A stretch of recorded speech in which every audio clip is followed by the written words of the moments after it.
So yun guys, magandang hapon po Pilipinas, magandang hapon po Luzon, Visayas, Mindanao at sa buong mundo mga ka-showing. So ngayon po ay araw po ng Martes mga ka-showing, no? August 12, 2025. So ngayon po ang araw, no, na kung saan ay yun po ang sinasabing pipirma si Pangulong Marcos sa panukalang batas ng BSKE mga ka-showing. So pag-usapan po natin yan ngayon mga ka-showing, no? Bago natin po pag-usapan yan ay sa mga hindi pa po nakasubscribe dyan, no? Please subscribe mga ka-showing. Like at share po para po marami pong makakaalam at click the notification bell mga ka-showing, no? Para updated kayo lagi sa mga bago kong upload na video katulad, lalo na po katulad dito po sa BSKE, tungkol po sa BSKE. So ayan po mga ka-showing, no? So yun po mga ka-showing, no, ay pag-usapan po natin na kung saan ngayon pong araw, no, August 12, no, alas 2 po, o lampas na po ng alas 2 kasi alas 3 na po mahigit. So ngayon po ang araw at oras na kung saan ay sinasabi po na ngayon daw pipirmahan ng ating Pangulo yung panukalang batas mga ka-showing, no? Ang tanong po natin, napipirmahan na ba? Kasi mag alas 3 na di ba? Or hindi nila pipirmahan para mag-elapse in tulo na lang, di ba? Kasi pag August 14 malapse in tulo na rin kung pipirmahan ngayon di natin alam kung napirmahan na kasi alas 3 na alas 2 yung sinasabi na pipirmahan ng ating Pangulo yung panukalang batas mga ka-showing. Samantala mga ka-showing, no, yung sinasabi din po ng isang attorney na sa yung tinatanong po, ini-interview po sa DZMM, no, di ba? Ang sabi po niya na back to zero yung mga nakaupo ngayon except po doon po sa third termer, no? At yun nga po ang sabi na yung second termer ang lamang dito. Yun ang sinasabi. Ewan ko bakit kaya lamang. Pareho naman din naman sila. Pareho din naman yun sa first termer, di ba? So kung ganoon mga ka-showing, kung i-back to zero po nila, no? I-back to zero yung sabi po ni attorney, abay mas maganda yun, di ba? Mas maganda yun at lamang yun sa mga incumbent na nakaupo ngayon, di ba? Pero ganoon din naman, no?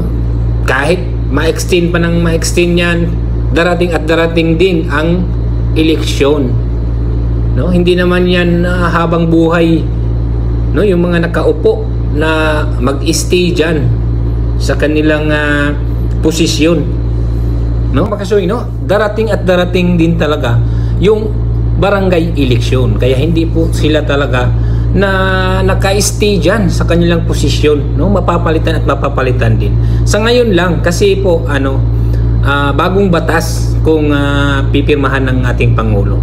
So bagong batas, kaya bagong umpisa, no? Kaya siguro sinasabi ni attorney na back to zero kasi bagong batas, no? So baga umpisa, no? Diyan mag-umpisa yung bagong batas, kaya back to zero. Pero yung third termer daw po ay hindi na raw makakatakbo ngayong 2026, no? Hanggang 2026 lang po siya. Pero yung first termer at second termer ay back to zero po. Yun ang sabi po. Di natin alam, no? Back to zero daw po. Kaya ewan ko lang, no? sa inyong palagay mga ka-showing, no? Napipirmahan na ba kaya ngayon araw na ito at ngayong oras na ito yung panukalang batas? Kasi sabi, di ba, ang sabi ay August 12 alas 2 ng hapon, no, pipirmahan ni PBBM yung panukalang batas ng BSKE na kung saan ay pagpaliban yung barangay election sa imbis na December 2025 doon na sa November 2026. Ang tanong po natin kung napipirmahan na ba ngayon, no? Kaya yung mga hindi pa po naka-subscribe po dyan, no, please subscribe po, click the notification bell para updated kayo lagi sa mga bago kong upload na video at para po mangalap po tayo, no, na mangalap po tayo ng balita na kung napipirmahan na ba ngayong araw na ito yung panukalang batas mga ka-showing. Kasi po mag alas 4 na di ba ang sabi po ay alas 2 no, pipirmahan ng ating Pangulo yung panukalang batas. Kaya mangala po tayo ng balita, mga ka-showing.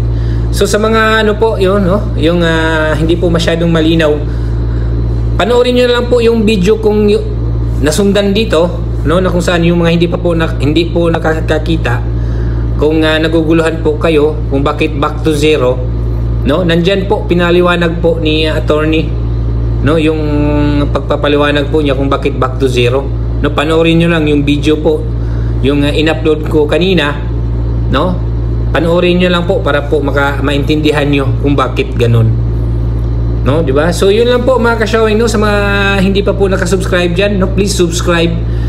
Mangala po tayo ng balita, no, kung napipirmahan na ba ng ating Pangulo ngayong araw na ito, kasi yun ang sabi nila na August 12, alas 2 po ng hapon, pipirmahan yung panukalang batas, no, tungkol po sa BSKA, mga ka-showing. So yun lang po, mga ka-showing, no? Maraming salamat po sa inyong lahat.